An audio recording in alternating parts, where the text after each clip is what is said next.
Indeed, you recently commented, Mr. President, that if it were not for the United States, European countries would be speaking German. Dare I say that if it wasn't for us, you'd be speaking French.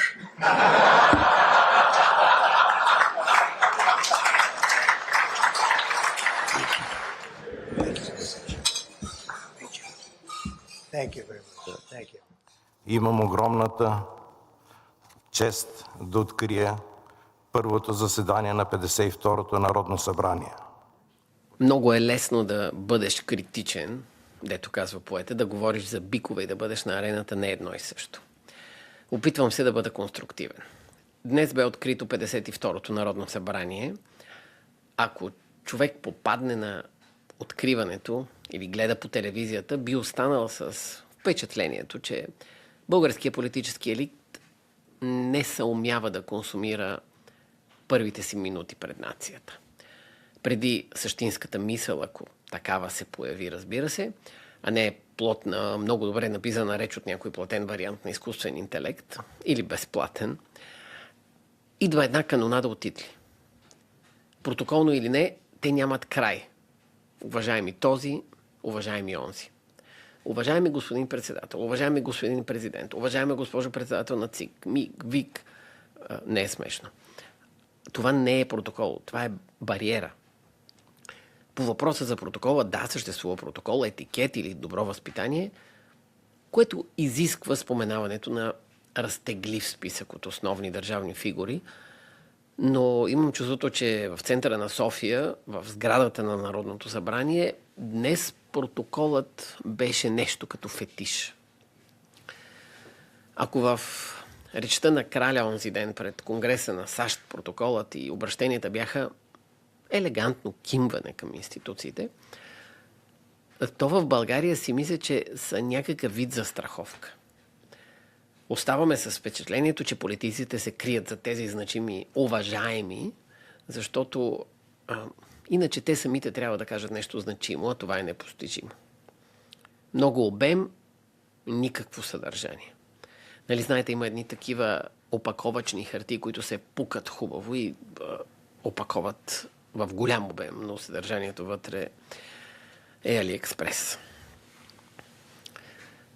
Преди часове, разбира се, на другия край на света станахме свидетели на нещо коренно различно. Речта на крал Чарлз пред Конгреса на САЩ, първата на британски монарх от десетилетия, урок по мека сила и лингвистична прецизност. А и този английски акцент.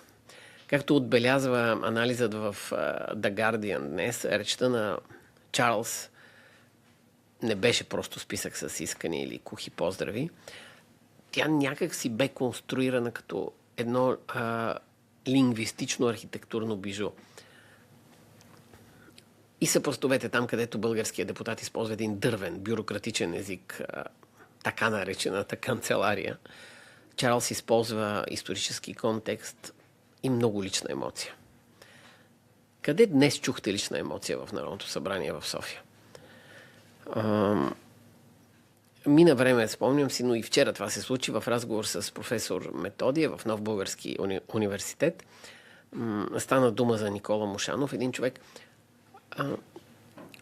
много речи, има книга с негови речи пред Народното събрание, но той пред Народното събрание, пред депутатите, на трибуната се държи като приличен човек.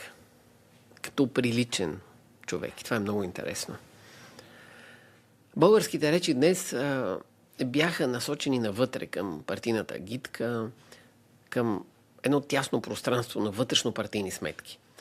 А речта на краля бе насочена навън, към бъдещето на трансатлантическите отношения, към общата памет. И Чарлз не започна с 5-минутно изброяване на сенатори,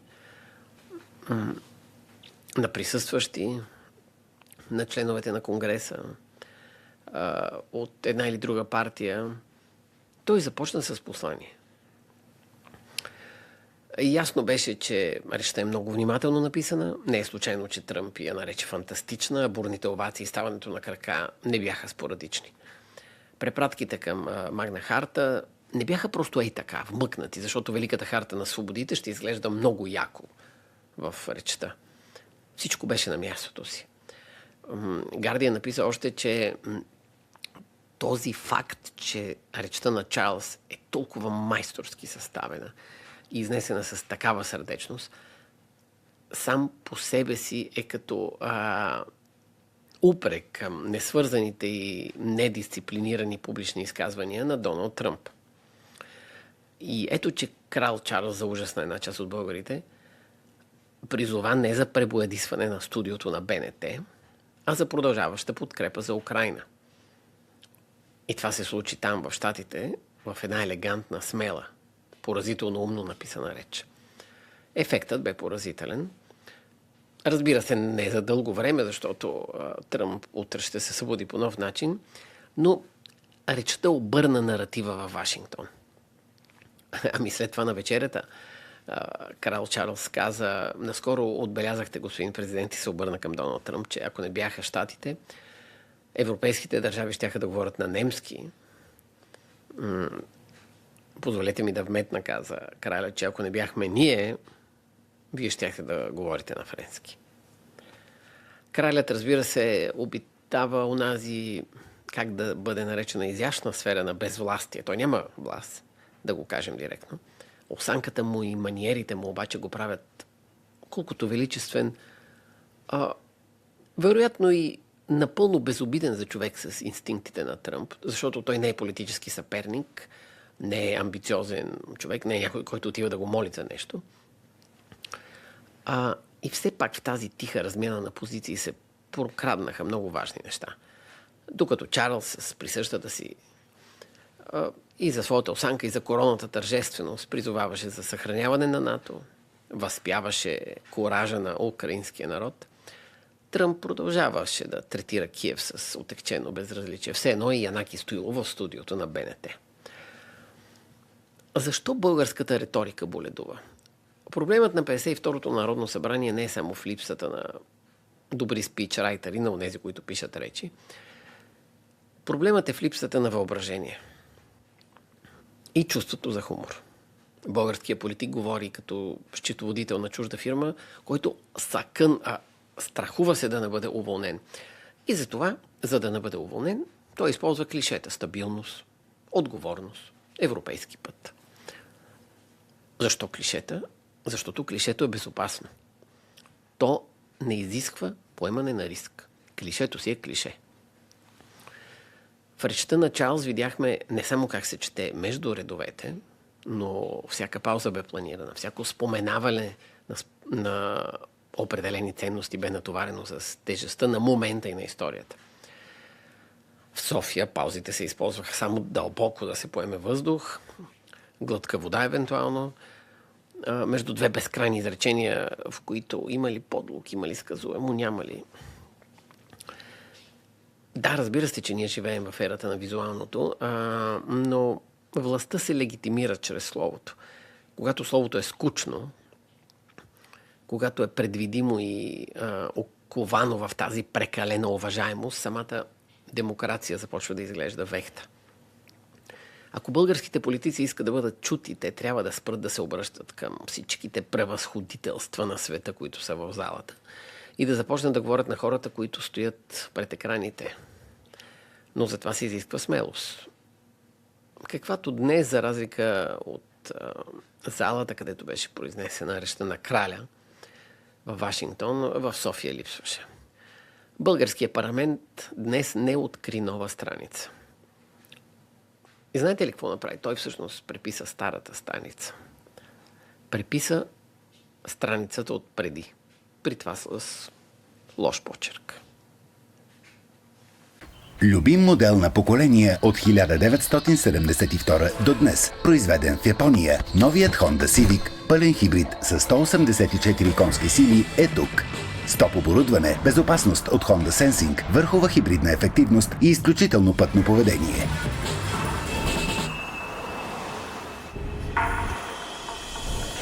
Може да е твой от 299 евро на месец. Тествай при най-близкия дилър на Honda. Honda – силата на мечтите. Members of Congress, I have the high privilege and distinct honor of presenting to you His Majesty Charles III.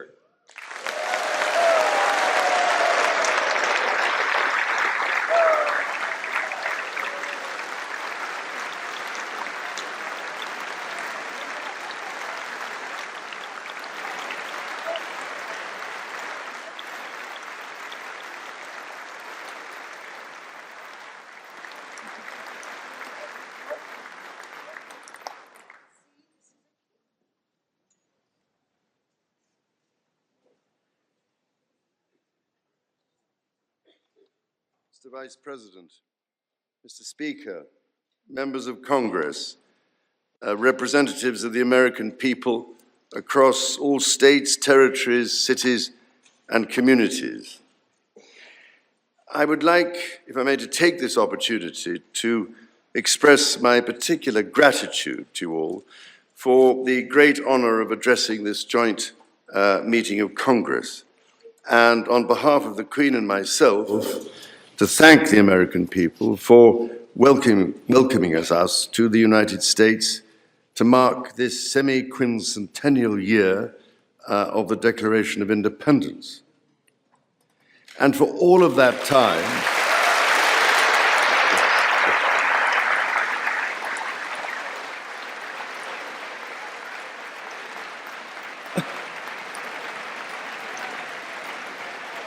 aren't you lucky?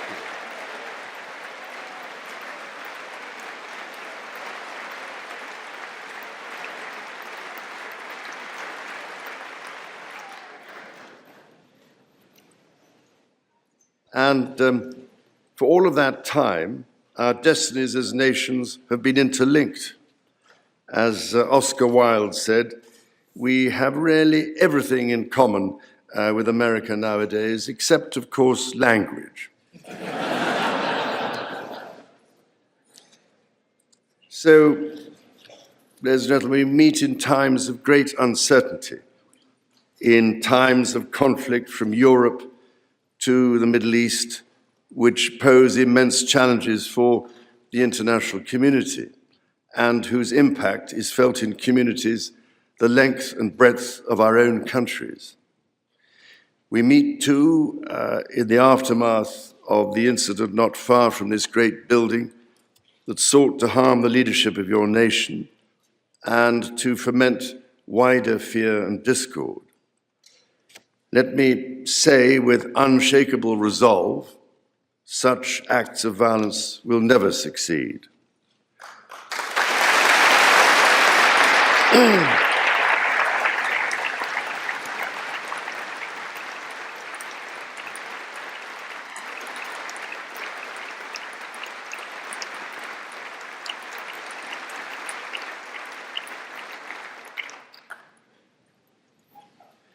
Whatever our differences, whatever disagreements we may have, we stand united in our commitment to uphold democracy, to protect all our people from harm, and to salute the courage of those who daily risk their lives in the service of our countries. Standing here today, it is hard not to feel the weight of history on my shoulder, because the modern relationship between our two nations and our own peoples spans not merely 250 years, but over 4 centuries. It is extraordinary to think that I am the 19th in our line of sovereigns to study with daily attention the affairs of America. So I come here today with the highest respect for the United States Congress, this citadel of democracy created to represent the voice of all American people to advance sacred rights and freedoms. Speaking in this renowned chamber of debate and deliberation, I cannot help but think of my late mother, Queen Elizabeth, who in 1991 was also afforded this signal honor and similarly spoke under the watchful eye of the Statue of Freedom above us. Today, I am here on this great occasion in the life of our nations to express the highest regard and friendship of the British people to the people of the United States. Now, as you may know, when I address my own Parliament at Westminster, we still follow an age-old tradition and take a member of Parliament hostage, holding him or her at Buckingham Palace until I am safely returned. These days, we look after our guests rather well, to the point that they often do not want to leave. I don't know, Mr. Speaker, if there were any volunteers for that role here today. As I look back across the centuries, Mr. Speaker, there emerge certain patterns, certain self-evident truths from which we can learn and draw mutual strength.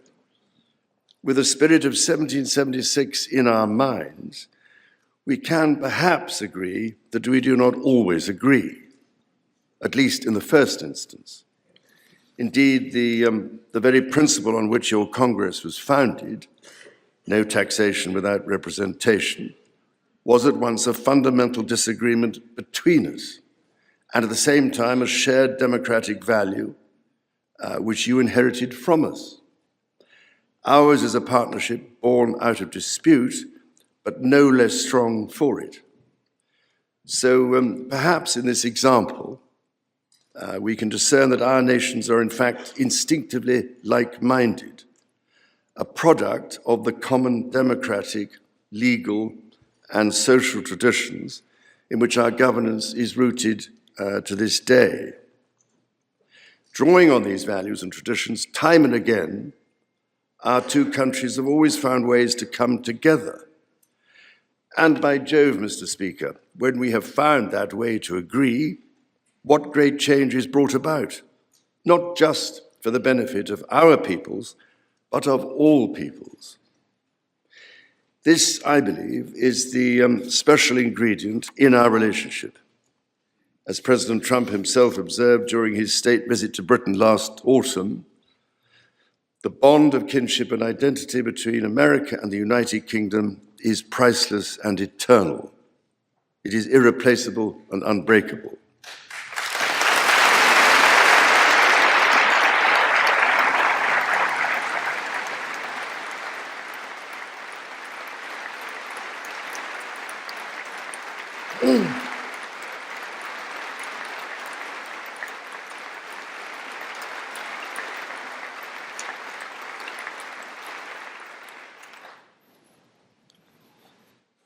Mr. Speaker, this is by no means my first visit to Washington, D.C., the capital of this great republic.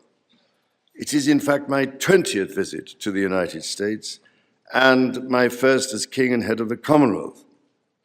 This is a city which symbolizes a period in our shared history, or what Charles Dickens might have called a tale of two Georges.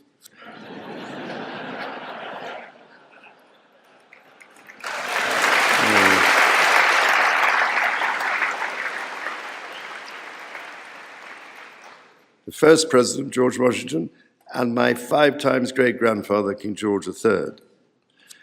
King George, as you know, never set foot in America, and please rest assured, ladies and gentlemen, I am not here as part of some cunning rearguard action.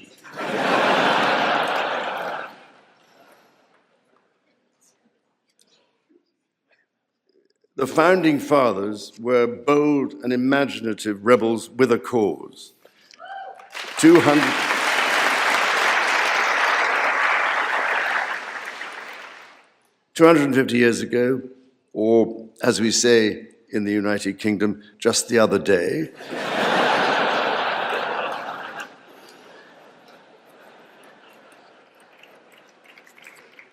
they declared independence. By balancing contending forces and drawing strength in diversity, they united 13 disparate colonies to forge a nation on the revolutionary idea of life, liberty, and the pursuit of happiness. They carried with them and carried forward the great inheritance of the British Enlightenment, as well as the ideals which had an even deeper history in English common law and Magna Carta.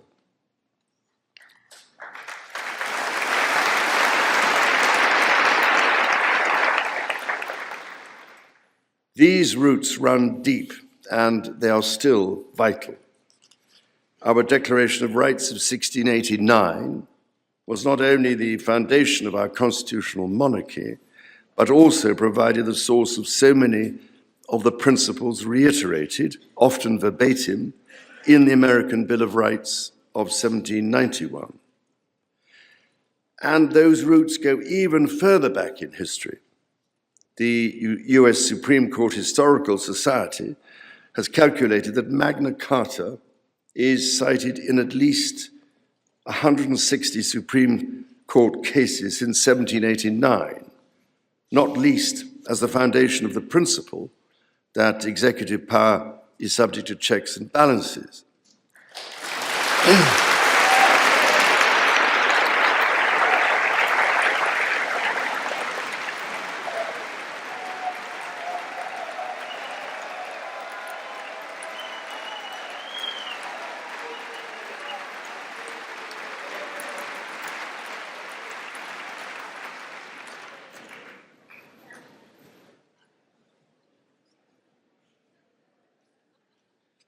This is the reason why there stands a stone by the River Thames at Runnymede, where Magna Carta was signed in the year 1215.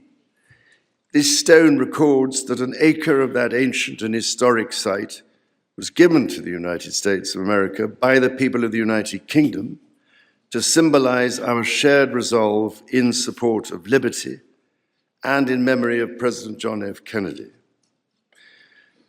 Distinguished members of the 119th Congress, it is here in these very halls that this spirit of liberty and the promise of America's founders is present in every session and every vote cast, not by the will of one, but by the deliberation of many, representing the living mosaic of the United States. In both of our countries, it is the very fact of our vibrant, diverse, and free societies that gives us our collective strength, including to support victims of some of the ills that so tragically exist in both our societies today. And, Mr. Speaker, for many here, and for myself, the Christian faith is a firm anchor and daily inspiration that guides us, not only personally,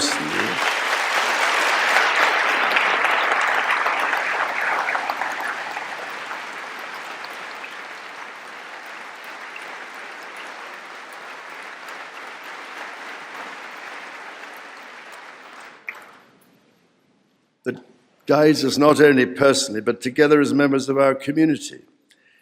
Having devoted a large part of my life to interfaith relationships and greater understanding, it is that faith in the triumph of light over darkness which I have found confirmed countless times.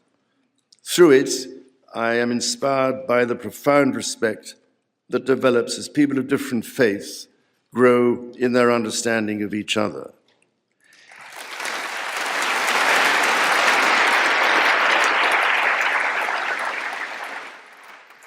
It is why, which is my hope, my prayer, that in these turbulent times, working together and with our international partners, we can stem the beating of plowshares into swords.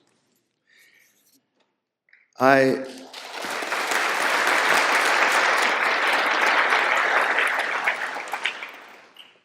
am mindful that we are still in the season of Easter, the season that most strengthens my hope. It is why I believe with all my heart that the essence of our two nations is a generosity of spirit and a duty to foster compassion, to promote peace, to deepen mutual understanding, and to value all people of all faiths and of none.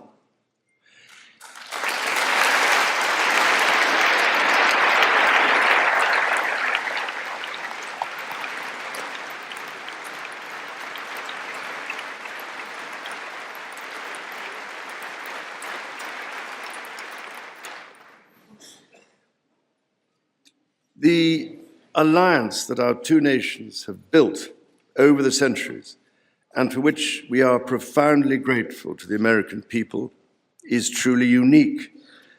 And that alliance is part of what Henry Kissinger described as Kennedy's soaring vision of an Atlantic partnership based on twin pillars, Europe and America. That partnership, I believe, Mr. Speaker, is more important today than it has ever been.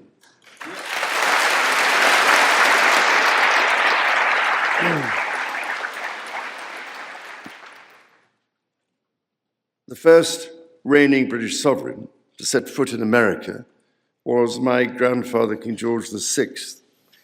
He visited in 1939 with my beloved grandmother, Queen Elizabeth, the Queen Mother. The forces of fascism in Europe were on the march, and sometime before the United States had joined us in the defense of freedom, our shared values prevailed. Today, we find ourselves in a new era, but those values remain.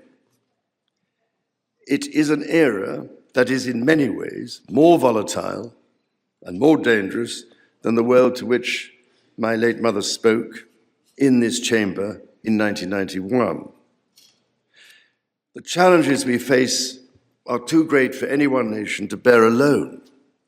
But in this unpredictable environment, our alliance cannot rest on past achievements or assume that foundational principles simply endure. As my Prime Minister said last month, ours is an indispensable partnership. We must not disregard everything that has sustained us for the last 80 years. Instead, we must build on it. Renewal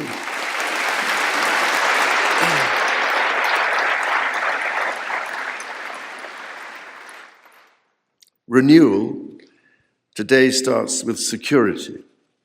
The United Kingdom recognizes that the threats we face demand a transformation in British defence. That is why our country, in order to be fit for the future, has committed to the biggest sustained increase in defence spending since the Cold War, during part of which, over 50 years ago, I served with immense pride in the Royal Navy, following in the naval footsteps of my father, Prince Philip, Duke of Edinburgh, my grandfather, King George VI, my great-uncle, Lord Mountbatten, and my great-grandfather, King George V. This year, of course, also marks the 25th anniversary of 9/11. This atrocity was a defining moment for America, and your pain and shock were felt around the whole world. During my visit to New York, my wife and I will again pay our respects to the victims, the families, and the bravery shown in the face of terrible loss. We stood with you then, and we stand with you now in solemn remembrance of a day that shall never be forgotten.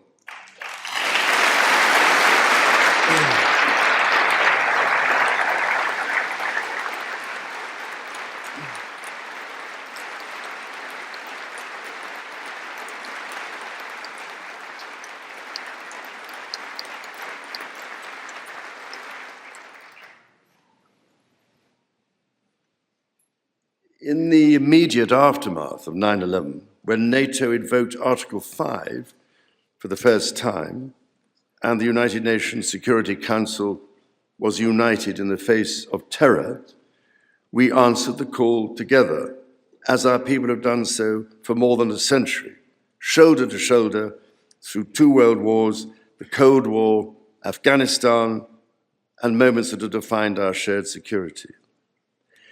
Today, Mr. Speaker, that same unyielding resolve is needed for the defense of Ukraine and her most courageous people.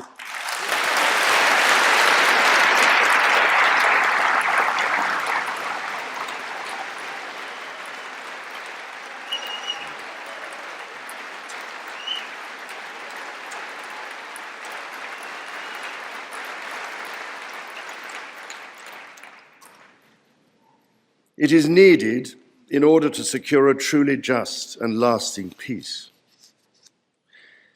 From the depths of the Atlantic to the disastrously melting ice caps of the Arctic, the commitment and expertise of the United States Armed Forces and its allies lie at the heart of NATO, pledged to each other's defense, protecting our citizens and interests, keeping North Americans and Europeans safe from our common adversaries. Our defense, intelligence, and security ties are hardwired together through relationships measured not in years, but in decades. Today, thousands of US service personnel, defense officials and their families are stationed in the United Kingdom, as British personnel serve with equal pride across 30 American states. We are building F-35s together, and we have agreed the most ambitious submarine program in history, AUKUS.